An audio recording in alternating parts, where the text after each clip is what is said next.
ವೀಕ್ಷಕರೇ, Patil news alert ಸುದ್ದಿಗೆ ಸ್ವಾಗತ ಸುಸ್ವಾಗತ. 300ಕ್ಕೂ ಹೆಚ್ಚು ಮಕ್ಕಳು ಓದುವ ಈಚನಾಳ ಶಾಲೆಯಲ್ಲಿ ಬಲಿಗಾಗಿ ಕಾದಿದೆ ಕಟ್ಟಡ. ಸಂಪೂರ್ಣ ಶಿಥಿಲಾವಸ್ಥೆಗೆ ತಲುಪಿದ ಸರ್ಕಾರಿ ಶಾಲೆ. ಶಿಕ್ಷಕರು ಮತ್ತು ವಿದ್ಯಾರ್ಥಿಗಳು ಜೀವ ಭಯದಲ್ಲೇ ದಿನಗಳನ್ನು ದೂಡುತ್ತಿದ್ದಾರೆ. ರಾಯಚೂರು ಜಿಲ್ಲೆಯ ಲಿಂಗಸಗೂರು ತಾಲೂಕಿನ ಈಚನಾಳ ಗ್ರಾಮದ ಶಾಲೆ 1964ರಲ್ಲಿ ಸ್ಥಾಪನೆಗೊಂಡ ಕಟ್ಟಡಕ್ಕೆ ಸಿಕ್ಕಿಲ್ಲ ಕಾಯಕಲ್ಪ. ಶಾಲೆಯಲ್ಲಿರುವ ಎಲ್ಲ ಕೊಠಡಿಗಳು ಶಿಥಿಲಾವಸ್ಥೆಗೆ ತಲುಪಿದೆ. ಗ್ರಾಮಸ್ಥರು ಹಲವು ಬಾರಿ ಇಲಾಖೆ ದೂರು ಕೊಟ್ಟರೂ ಕ್ರಮ ಆಗುತ್ತಿಲ್ಲ. ಮಳೆಗಾಲ ಆರಂಭವಾಗಿದ್ದು ಶಾಲಾ ಕೊಠಡಿಗಳು ಸೇರುತ್ತಿವೆ. ಕೊಠಡಿಯ ಚಾವಣಿಗಳು ಕುಸಿದು ಬೀಳುತ್ತಿವೆ. ಕಬ್ಬಿಣದ ರಾಡುಗಳು ಕಾಣಿಸುತ್ತಿವೆ.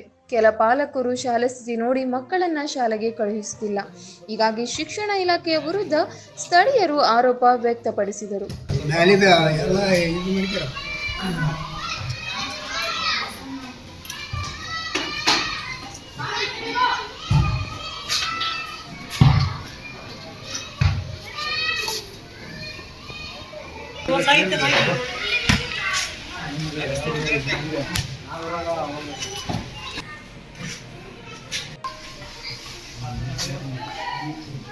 ಎಷ್ಟನೇ ಕ್ಲಾಸ್ ಪುಟ್ಟ ನೀವು?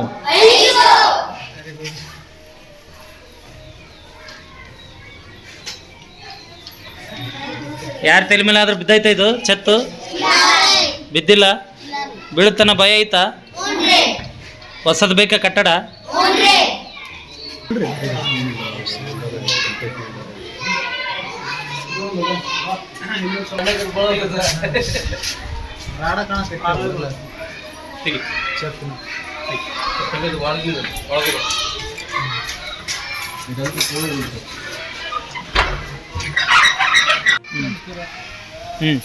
ಸರ್ಕಾರಿ ಹಿರಿಯ ಪ್ರಾಥಮಿಕ ಶಾಲೆ ಈಚನಾಳ.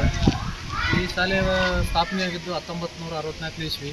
ಅಂದಿನಿಂದ ಇಂದಿನವರೆಗೂ ಎಲ್ಲ ಈಚನಾಳ ಗ್ರಾಮದ ವಿದ್ಯಾರ್ಥಿಗಳು ಇದೇ ಶಾಲೆಯಲ್ಲಿ ಓದಿದ್ದಾರೆ. ಆದರೆ ಈಗ ಶಾಲೆಗಳು ಭಾಳ ಹಳೆಯದಾಗಿದ್ದು ಶಿಥಿಲಾವಸ್ಥೆಗೆ ಬಂದಿದ್ದಾವೆ. ಆಮೇಲೆ ಮಕ್ಕಳ ಯಾಕಂದರೆ ಮೇಲ್ಛಾವಣಿ ಕಿತ್ತುವ ಭಯದಲ್ಲಿದ್ದೀವಿ.